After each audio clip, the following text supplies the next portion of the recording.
Do you need encouragement to turn tragedies into your own triumphant life story? If so, this podcast is for you. Listen to powerful guests who have persevered through challenges so you can gain strength to build your championship life. The host of Professor of Perseverance podcast, Dr. James Perdue. Hey, come on, it's time for us to get started. Time to get some inspiration, some motivation, some fire me up information here. So be sure, again, grab this gold nugget, grab 4 or 5 of them if you can. The gold nugget's going to help you get through your next challenge in life and pay it forward. Help somebody else get through their trials and tribulations. All right, today we're going to talk with, his name is Troy Gray. Let's see here. He says he helped navigate with his father's alcoholism and running errands for an underground gambling operation. So let's get started here. Welcome to the show, Troy Gray. Hello, James, all the way from Adelaide, South Australia. There we go. Well, I appreciate you. We're going for the Down Under episode today. All right. So, hey, well, the big thing here that I didn't read here, but to everybody, professional athlete, football. And so I'm a football I'm in a wheelchair. Got my neck broke playing football, but I was a baseball player overall. So enjoy anytime I can converse with other former athletes. No, it's great. And Australian football is very unique. I know to all of your listeners, both in the US and anywhere in the world, it's a very unique code of sport. But, unlike American football, you probably heard Australians say this before, there's no pads, there's no helmets, there's just people out in the field, and we have, great crowds. It's the number one sport in Australia. It's called the AFL, the Australian Football League. And, yeah, it played a big role in my life. Good deal. Yep. I definitely would think you're a little more tougher with no pads out there with the hits and licks you take. So I've seen some things on YouTube before. So, yeah, all right. Troy, appreciate you being here. No, sorry to interrupt. It was just the okay. Hemispheres, I suppose. I was just going to say it might be a bit rougher, but we pay for it now. So lots of operations and just making sure the body is still held together. I remember one time I was playing high school baseball, and across from us, they were playing rugby, is what we would call. And I remember this big old guy walking by with his little son, and he leaks it over and he said, "Now, son, that's what you call baseball. That's for sissies," like that. And because he was playing that big rugby. So, all right. Well, I appreciate you being here and going to share your journey and help somebody here along the way and everything. So you pretty much put us where we need to start off in your story, and we'll follow along with you. Yeah, James, well, I really appreciate you having me, and I love that opening sequence to your podcast, and even your title, the Professor of Perseverance. It has a strong resonation with me, where I've been through a lot, and I'm now ready to tell my story. I'm going to stop you just for 1 second, because you did say the word perseverance. So let me give you a fist bump. Beautiful. From all right, one hemisphere to another. You beauty. There. Yes, sir. I had a podcast earlier today, and I kept waiting for him to say perseverance. He didn't do it. He didn't get a fist bump. Now, he was good, but he didn't get a fist bump. So, all right, Troy, go ahead. I love the fist bump, but I love your accent. So, look, I suppose the easiest thing for me to say here is I'm currently in the midst of writing a book, and that book's come on the back of a lot of discussions I've had with professionals, be they in sport, in media, in the corporate world. And effectively, they listen to my story and they say, it sounds like I've lived a dozen lives. My story to most people reads like fiction, but it is all true. And when you take that journey, you've got, my upbringing with my father and his addictions and, the separation of my parents and my dad's gambling business, into elite sport. I then went into TV fame. Post my football career, I started producing and presenting television shows. I built a multi-million-dollar empire, one of the world's biggest philanthropic social enterprises. And then, to see it all come undone, there was that collapse, and then it was all about survival and rebuild. So I suppose what I'm here to talk about is that contrast between the public life and the private storms. Oh, yeah. Because you're going to be telling us stuff that a lot of us wouldn't be going through. So it's going to be very interesting, from, like I said, public, private, and wow, So, yeah, it's going to be good. Well, it's all about what the TV cameras don't capture. And in my life, especially once I got out of school, I was playing professional sport, playing in front of packed stadiums all around the country, where there's TV cameras everywhere. And then I got into that lifestyle as a TV host. And but now we're talking about the things that the TV cameras don't capture. So effectively, everyone sees the rise, but no one actually sees the wreckage. And, I talk about it now, about life kicking me hard, and, football essentially kicking me out. But the worst kicks of all are the ones that no one's seen and no one saw. And that's where I feel like over the last couple of years, my journey has evolved to someone that wants to talk about it openly, and I know that you're all about motivating people and, talking more about triumph over tragedy. And I love that about your story. So it's really one that I want to share, is that it doesn't matter where you are in life. There is always light at the end of the tunnel. But the one thing is that everyone's tunnels are in different lengths. Some people's tunnels are longer and they're walking towards the light. They don't see the light. They turn around and go back. When, in fact, if they had have walked 3 or 4 more steps, they might have rounded that corner and they see the light. And that's what we're here to do today, is to say, keep putting one foot in front of the other, keep heading forward, don't look back, and just outrun the shadow. And I can guarantee, and I really can, that life can get better. You made me think a little different here, and I'm glad. You've always heard, when you see the light at the end of the tunnel, okay? But I never thought, like you just said, the tunnel could be longer for some people, which is true. Something can last longer than other people was used to or been through. And so I never thought about that. But I have said, as long as we know the light at the end of the tunnel is not another train coming. So, but yeah, I never thought of it. Yeah, a lengthier tunnel. We all don't have the same tunnel. Yeah, I didn't think of that. That I like that. That's brilliant. Yeah, well, thanks, James. And I'm learning as I talk to people about all of this. And it's amazing that you did hit something very poignant there, is that most people believe, oh, well, it's okay for you, but that's not how it works for me, or your journey is different than mine. Well, yeah, it is. But I think everyone perceives that if they are in a dark space and things aren't going their way, that the person next to them, or the person, across the state line, or the person on the other side of the world is going through the same thing. Well, the difference is, we just said it then, that everyone's tunnels are different lengths, and some people can overcome it quick. Some people need to be surrounded by others.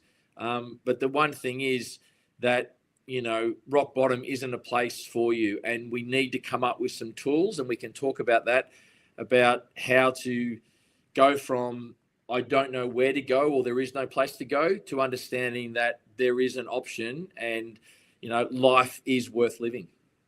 Yeah, people, like you said, we hit that rock bottom, and if we don't know how to get out because we don't have these tools, or we've never used these tools before, and so they get down there not knowing how to get out. Yeah, well, rock bottom wasn't a place for me, definitely, but it was a teacher. And I think a lot of people go through the ups and downs in life. And, what we've got to come out the other end is knowing that our life doesn't have to replicate our neighbor. It doesn't have to be as seamless as we had hoped it was. In fact, most people's journeys aren't.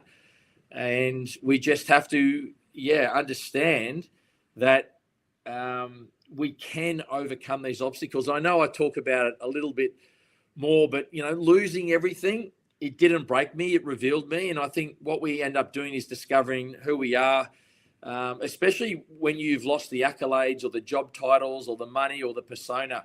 So, one thing I'm really big on over here is unearthing in Australia the raw truth about mental health, especially male mental health. Yes.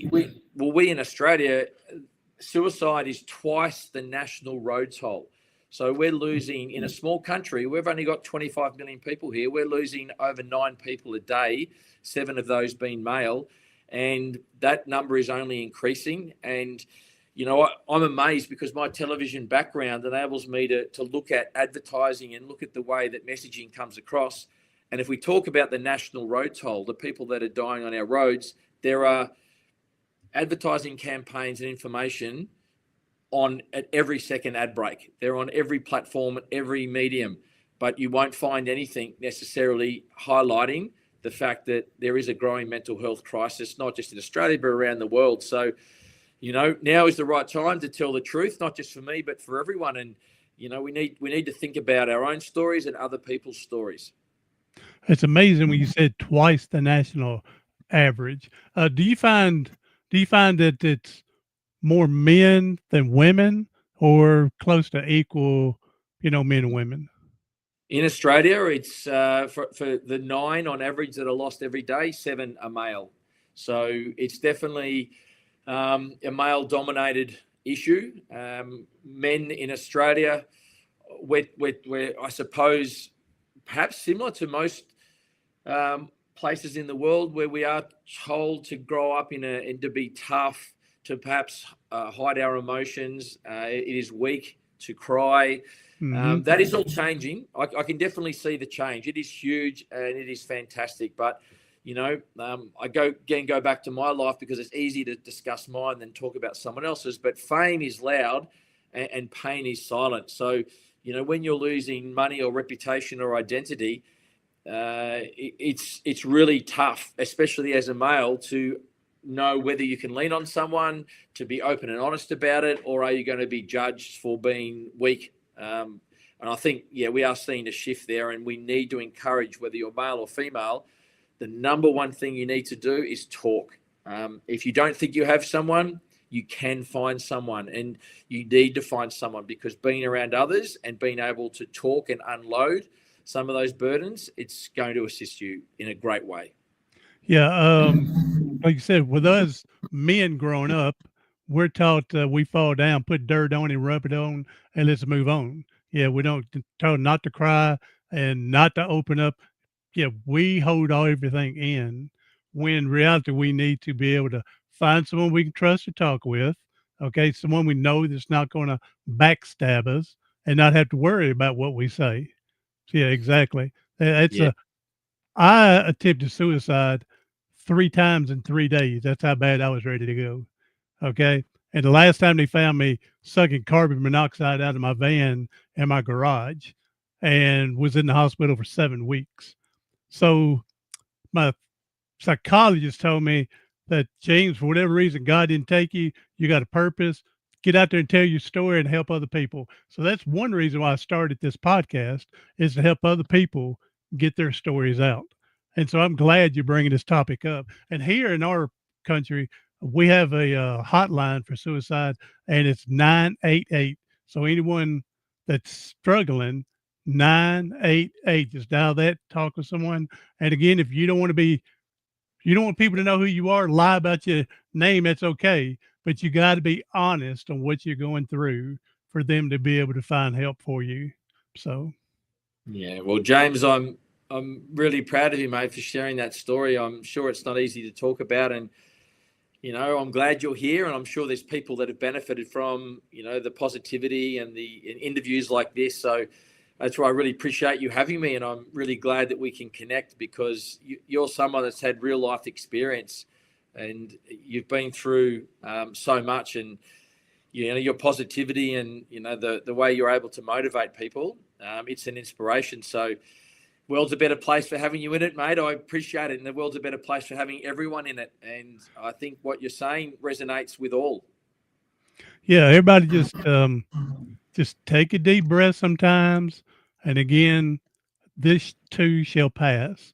Maybe not as fast as you like, but hang in there. What we say in the South here, like a hair in a biscuit, and things will get better. So, all right. So you gave us one tool there, Troy, is to find someone you can open up with, talk with. Again, whether it's your spouse, your best friend, a minister, find a counselor, find a coach, find a mentor, Google at the end of your fingertips on whatever you're going through and find an association organization. So find someone that you can work with to help you unload, like you said, your burden that you're carrying. So what else would you say there, Troy?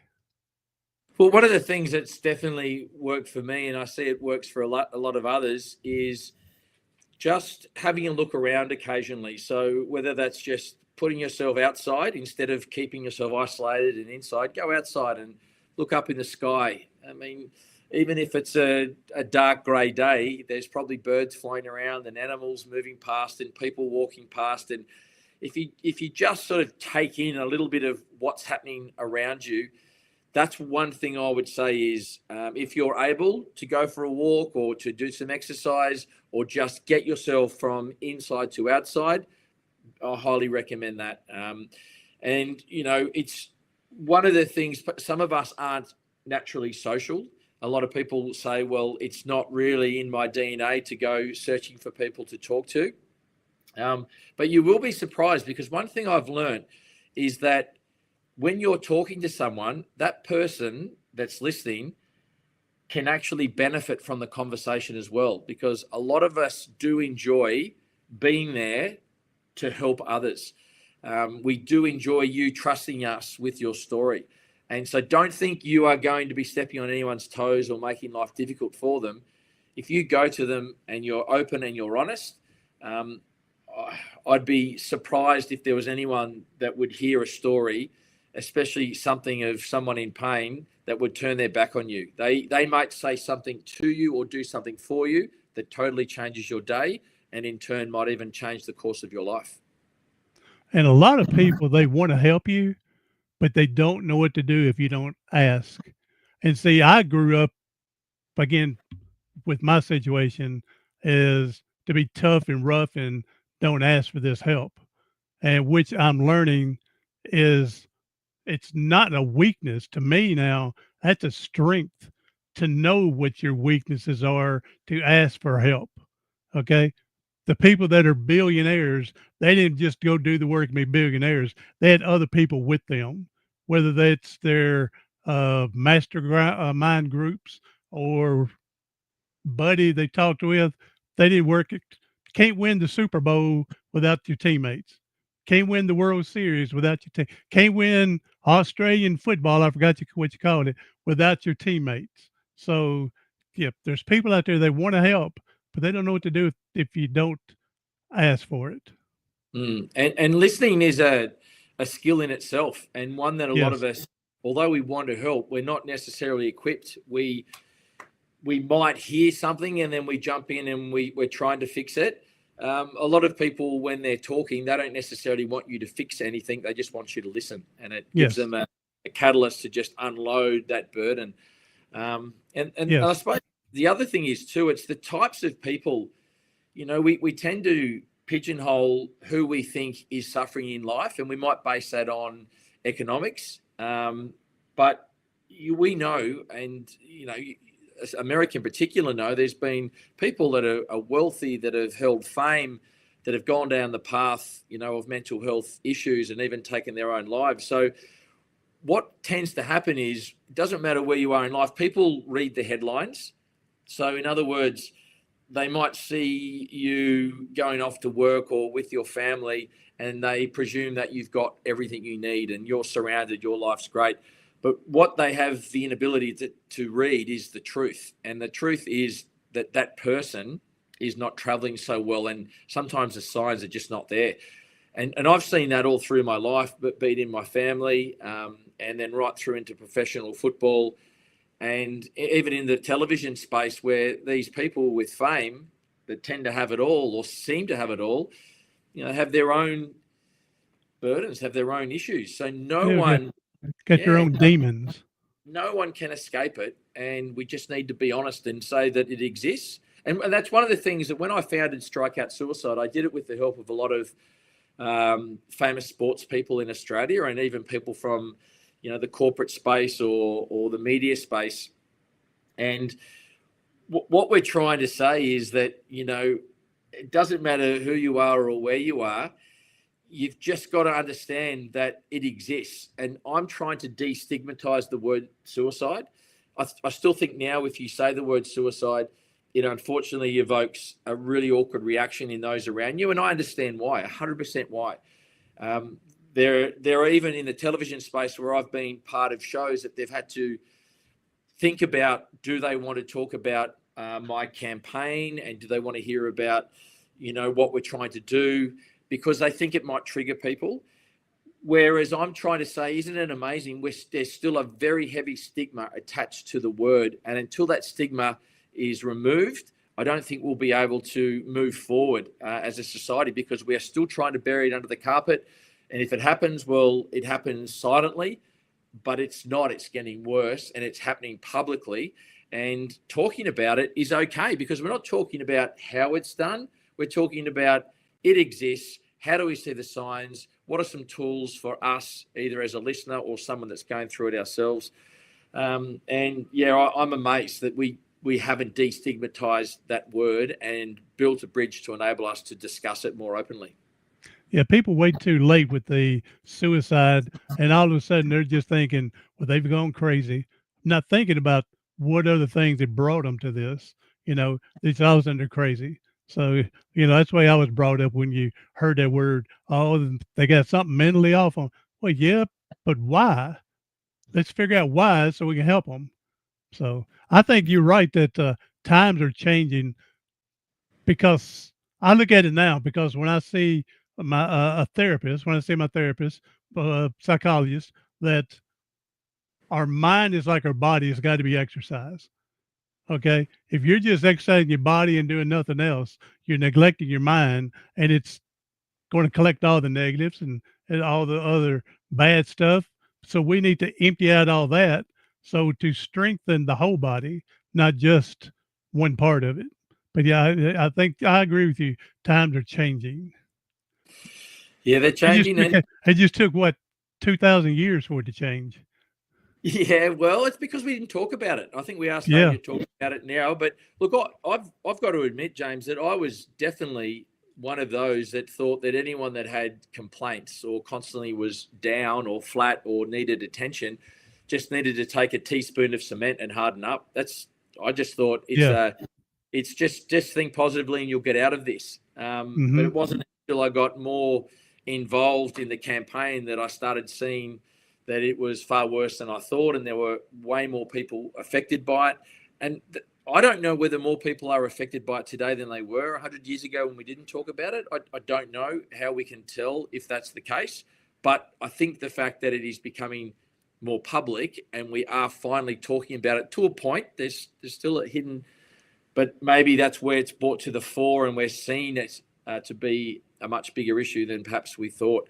So, gosh, I hope it turns around in some point, because mental health is an issue. It's definitely not something that's going to be, I suppose, figured out in an easy fashion. So it takes all of us. It takes every person to be on the right, I suppose, on the front foot, to be looking around and understanding how they need to act and how they need to be looking for certain signs. And it is hard, because most of the time you don't see the signs. You don't, because people hold it in.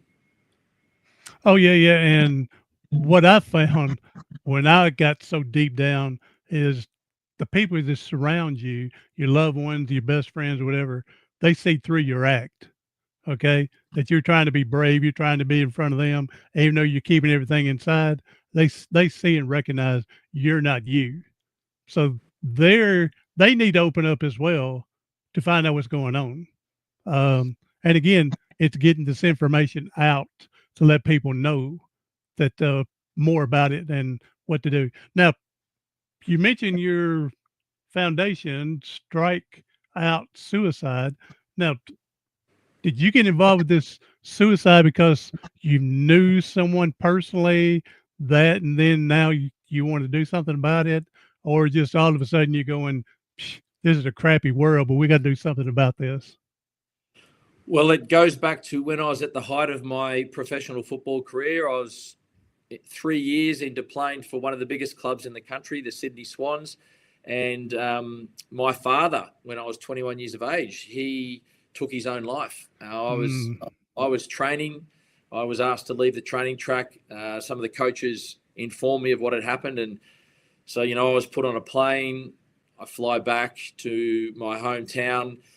I have to go to the police station, all the things that we just think we're never going to have to deal with. Now, that was back in when I was 21. So, over 32 years ago.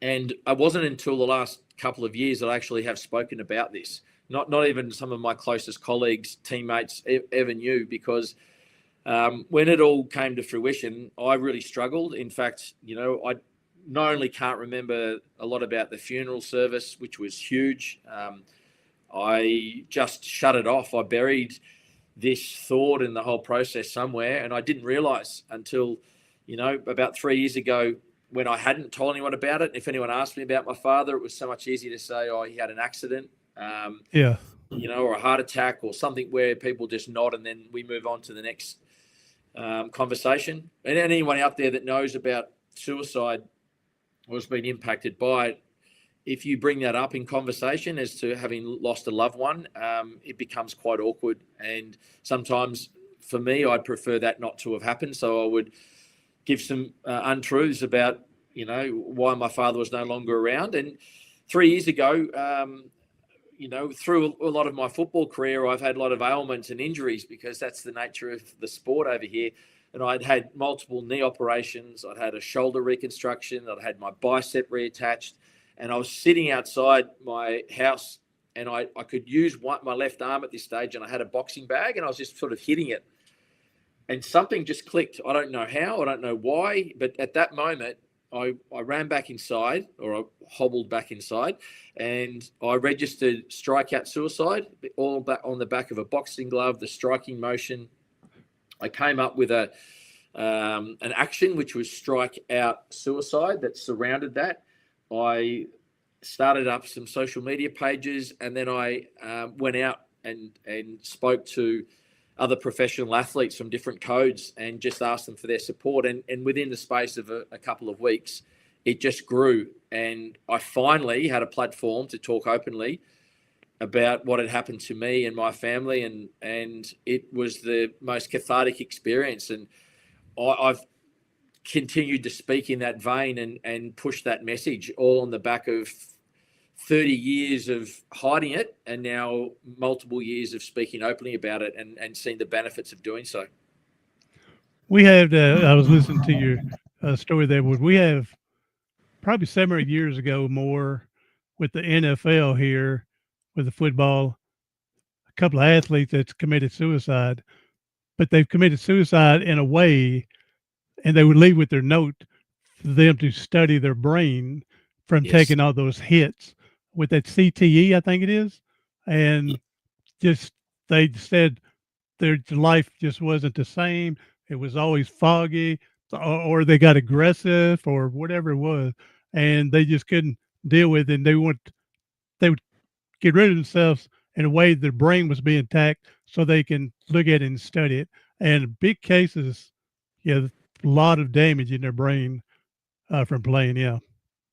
Yeah, and it's the same over here now. We've effectively followed America's lead in that space. We're becoming more diligent around head injuries and protecting the head in our sports. And there's even class actions over here. I've been approached for that, and it's not great to see that there are some of these players, especially back, going back into the 70s, 80s, and 90s, where it was no holes barred, a lot of head injuries. Brutal. If you're getting concussed, you were staying on the field. They'd pick you up, you'd fall over, they'd pick you up, you'd stay out there. I mean, I've got multiple photos of me from magazines and imagery from, games I played where you've got blood streaming from your face. But, they had like a staple gun back then. So to minimize the time that it needed to patch your head up, they would put staples into your skull, and then you'd stay on the field and keep playing. And it was all, to do with that bravery and the showing. Oh yeah, be tough. Put dirt on it. Tough. You don't ever let the opposition know that they've hurt you. A weakness. That's right. It's a weakness. But look, I must say that now protecting the head, and the head being sacrosanct from knocks, they've implemented that to a really significant level over here. You can't, be bumping or hitting above the shoulders. And no doubt that will have, only a positive outcome. But there are still those prior to that, all those rules being put into place that have had some battles. And we've seen it open up really evidently with what's happened in America as well. So, yeah, look, it's crazy. But, one thing I really want to say is that a lot of people that talk might suggest that they're experts. And what I want your listeners to know is that I'm in no means an expert. I'm not perfect. I'm not without scars. But what I'm becoming is stronger and more determined than ever to make sure that, when life boots you in the face, or when you lose things that are really valuable to you, be they career or money, reputation, relationships, that you can still rise. I think that's the important part. I love the song. Can't think of the exact name and can't think of the group at the minute, but it goes, I get knocked down and I'm up again. You're never going to hold me down. Whoa, I get knocked down. All right. Hey, so, yeah, I love that song. So you do it better than the original. Well, I wouldn't say that, but I like my singing. Nobody else does. So nobody else wants to hang around when I get going.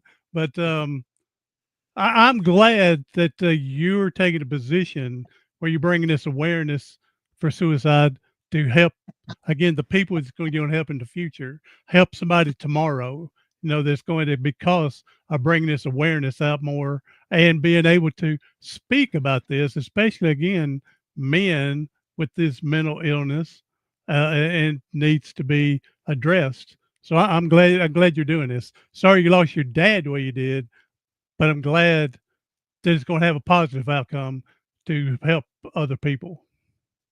Well, I think, all we can control in life is how we respond to life. And, it's thrown me some lemons. I think you mentioned at the top, when I was younger, I unfortunately was part of a broken family. My parents separated. My sisters live with my mum, and I went and lived with my father. And he was a hard taskmaster, but he was someone that was my hero and I looked up to. But then he started going from a high flying corporate sort of position to potentially just going down the wrong path, getting mixed up maybe with the wrong people, and his priorities changed. And ultimately, that's what we've got to be very careful of in life, is that, sometimes we're a result of who we're around and what we're seeing. And ultimately, what I was seeing was probably not great, but I didn't think it was affecting me, because my goal was always to become a professional sports person. And, so my dedication and my focus was always on something that I thought was achievable. Ultimately, it was. But, along the way, you're seeing and hearing and perhaps picking up some traits that ultimately are not great for you. And you've got to be very cautious about how those things can affect you down the track as well. Yeah, we don't want to fall in the same demons we've witnessed growing up, even though some of us do. But as soon as we can declare that and determine it, then we need to find help to get out of it. And so to get out of that trap. So my younger brother, he was an alcoholic. He died 2 weeks before he turned 38, and he was an alcoholic, way too young to be going. So, but I tell people he's not fighting that demon anymore. So, yeah, look, I'm so sorry to hear that, but it's it can become cyclical as well. Like we can see that if your brother did it or your mum and dad did it, we're talking generally here, then people can go down that path as well because they see it. They might be just replicating, monkey see, monkey do. We're falling into a pattern. You might not even see it and you might not even know it, but it takes someone to talk to you about it. And most of us, if someone said to you, you have an issue, most of us are going to say, no, we don't. It's generally you. It'll be you that's got the issue. You've got the problem. I'm fine.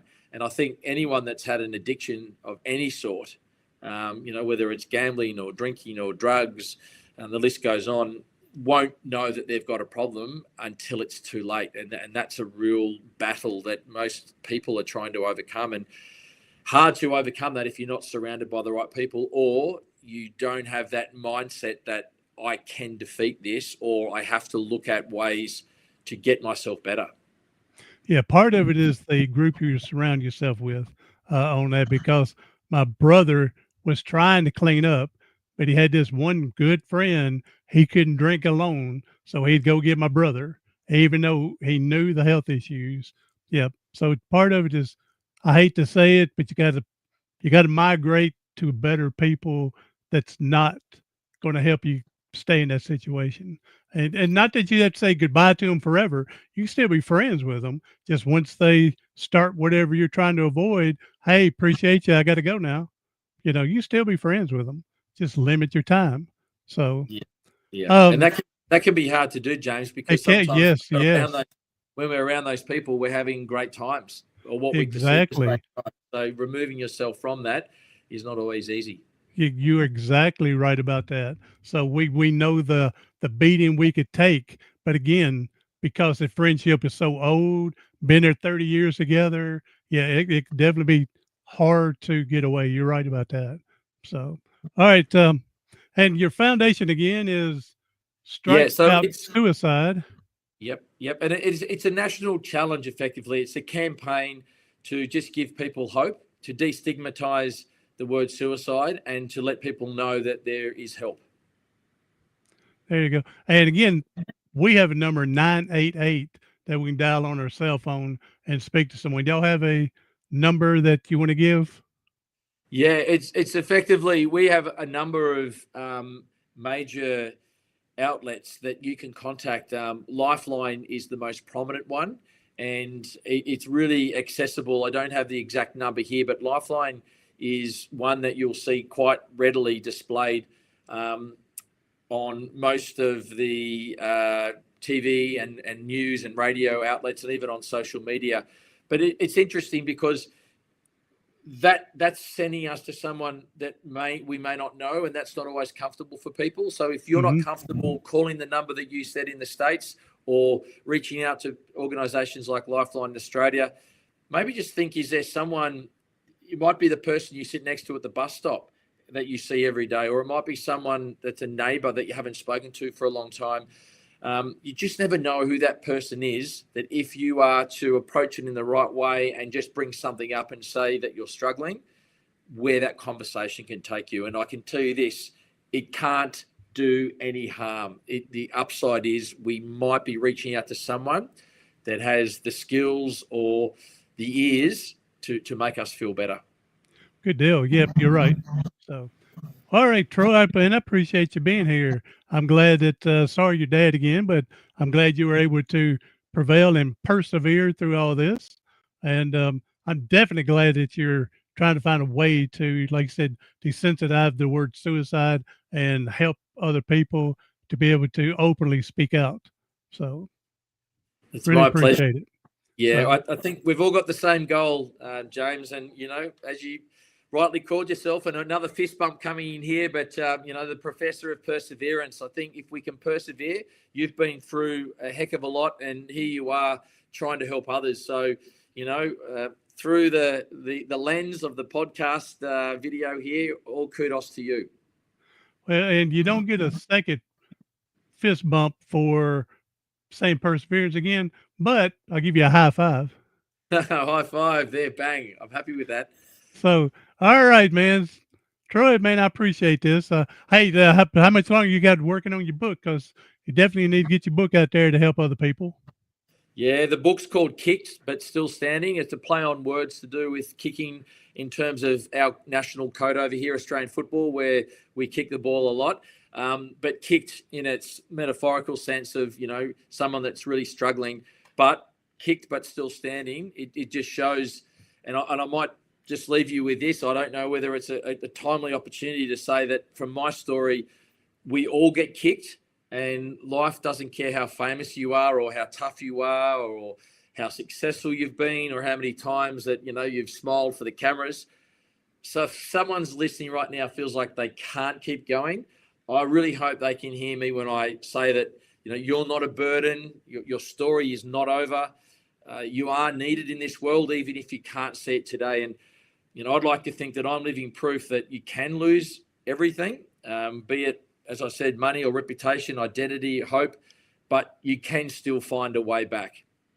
Amen. There's our positive tip for today, and appreciate it coming in just in time. Hey, Tori, go ahead and give everybody your social media in case somebody wants to reach out to you.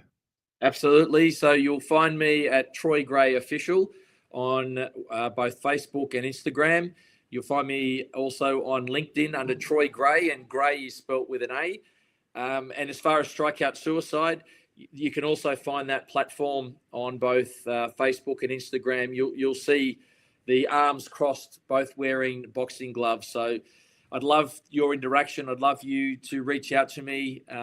I always enjoy talking to people, be they from Australia, be from America, or anywhere in the world. I'm an open book, and I'd love to share my story with anyone that's keen to hear more.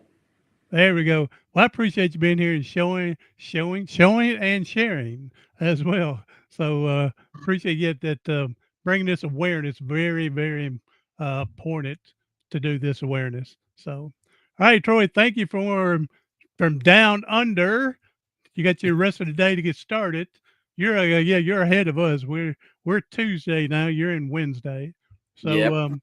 you have a great day and everything like that. And I appreciate it. Everybody else, I'm Dr. James Purdue, the professor of perseverance.